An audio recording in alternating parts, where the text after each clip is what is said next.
Hello বন্ধুরা, আসসালামু আলাইকুম। স্বাগতম জানাচ্ছি আমার চ্যানেলে। তো বন্ধুরা, আজকে দারুণ মজার একটা রেসিপি নিয়ে হাজির হয়ে গেলাম। বন্ধুরা, রেসিপিটি ছোট বড় সবাই ভীষণ পছন্দ করে খেতে।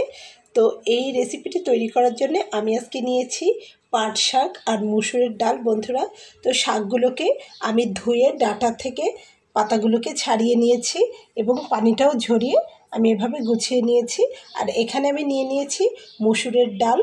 তো মুসুরের ডাল দিয়ে পাট শাকের এই রেসিপিটা কিন্তু ভীষণ মজার খেতে। আর পাতাগুলো দেখুন একদম কচি। তো বন্ধুরা, এগুলো কিন্তু আগেই ধুয়ে নিতে হবে সব সময়, যে ডাল দিয়েই আপনারা রান্না করুন না কেন, তা না হলে কাটতে গেলে একদম একটা পিছলা হয়ে যাবে। তো আমি এখন প্রথমে কি করব, ডালগুলোকে ধুয়ে নেব খুব ভালো করে একটা বড় পাত্রে, কচলে কচলে যতক্ষণ পর্যন্ত না স্বচ্ছ পানি বের হচ্ছে। বন্ধুরা, চলুন ডালগুলো ধুয়ে নেই। বন্ধুরা, এই যে মসুরের ডালগুলোকে আমি একটা বড় পাত্রে নিয়ে কষলে কষলে ধুয়ে পরিষ্কার করে নিয়েছি। ডালটাকে একটু সাইডে রাখলাম। আর এখানে আমি এখন একটা কড়াই নিয়ে নিচ্ছি। এর ভেতরে আমি এখন ডালগুলোকে দিয়ে দেব। তো আমি এখানে আমার যতটা প্রয়োজন নিয়ে নিয়েছি, আপনারা অবশ্যই আপনাদের প্রয়োজন অনুযায়ী বাড়িয়ে কমিয়ে নেবেন বন্ধুরা। তো তারপরে আমি এখানে দিয়ে নেব রসুন। তো আমি এখানে রসুনটাকে থেতো করে নিয়েছি শিলপাটাতে। তারপরে আমি এখানে দিয়ে নেব পেঁয়াজ কুচি করে নেওয়া, এবং আমি এখানে দিয়ে নিচ্ছি কাঁচামরিচ। তো আপনারা যে যেমন ঝাল খেতে পছন্দ করেন তার উপরে নির্ভর করে কিন্তু আপনারা এখানে ঝালটা দিয়ে নেবেন। এখন আমি এখানে দিয়ে নিচ্ছি হলুদ, দিয়ে নিচ্ছি পরিমাণ মতো লবণ।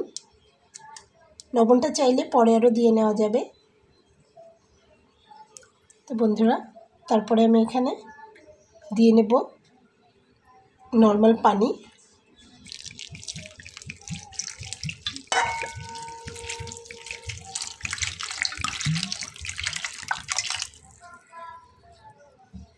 তো পানিটা দিয়ে নিলাম। এভাবে একটা ঢাকনা দিয়ে ঢেকে আমি সিদ্ধ করে নেব। তো বন্ধুরা, ডালটা সিদ্ধ হতে হতে আমি পাট শাকগুলোকে কুচি করে নেব। এই যে দেখো, শাকগুলোকে আমি এরকম কুচি কুচি করে নিয়েছি। একটু কুচি করে নিলে দেখতে ভালো লাগবে এবং ডালের সঙ্গে খুব সুন্দরভাবে মিশে যাবে। তো আমার ডালটা প্রায় হয়ে গেছে। এখন আমি শাকগুলোকে দিয়ে নেব ডালের ভেতরে।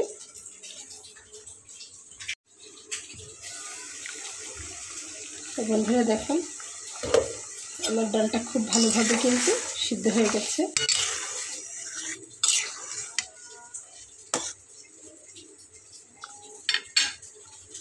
এখন আমি ওপর থেকে শাকগুলোকে দিয়ে নিচ্ছি এভাবে।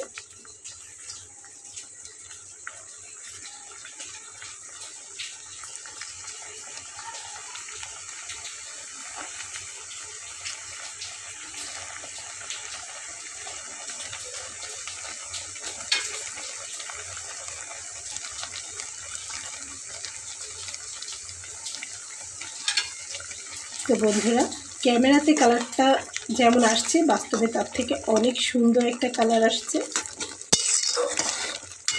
এই যে সুন্দর করে আমি দিয়ে নিলাম। তো বন্ধুরা দেখুন, আমার ডালটা কিন্তু একদম কমপ্লিট হয়ে গেছে রান্না। এখন আমি নামিয়ে একটা ফোড়ন দিব। খুব সুন্দর করে কিন্তু শাকটা মিলেমিশে গেছে একদম।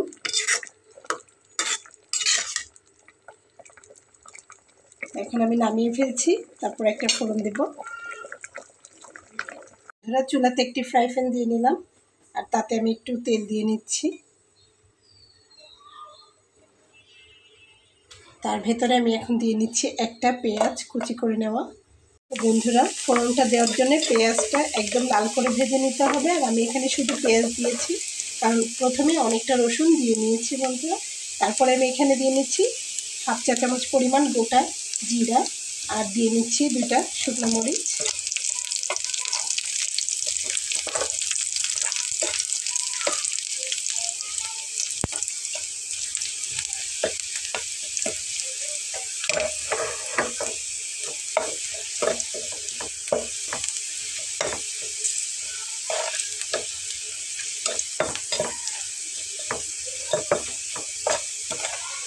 তো আমার কিন্তু ভেজে নেওয়া হয়ে গেছে, এর থেকে আর বেশি লাল করে নিতে হবে না। বন্ধুরা দেখুন আমার সম্পূর্ণ ভেজে নেওয়া হয়ে গেছে। এখন আমি ডালে একটু ঢেলে দেব। তো বন্ধুরা দেখুন আমি এখানে ফোড়নটা দিয়ে দিয়েছি। তো কালারটা কিন্তু বাস্তবে অনেক সুন্দর আসছে, ক্যামেরাতে কেমন আসছে জানি না বন্ধুরা। তো এখন আমি এটাকে একটি সার্ভিং বোলে ঢেলে আমি পরিবেশন করে দেখিয়ে দিচ্ছি বন্ধুরা। তো বন্ধুরা দেখুন আমি এখানে সাজিয়ে নিয়েছি। দেখতে সুন্দর হয়েছে বন্ধুরা, খেতেও কিন্তু চমৎকার লেগেছে। আমি চেখে দেখেছি, লবণ টবণ একদম পারফেক্ট হয়েছে।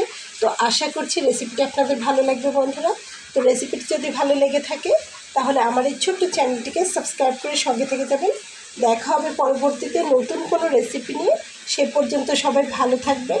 আর অবশ্যই কমেন্ট সেকশানে জানাতে ভুলবেন না কেমন লাগলো পাট শাক দিয়ে মসুর ডালের এই রেসিপিটি আপনাদের বন্ধুরা। তো আজকের মতো বিদায় নিয়ে চলে যাচ্ছি। আল্লাহ হাফেজ।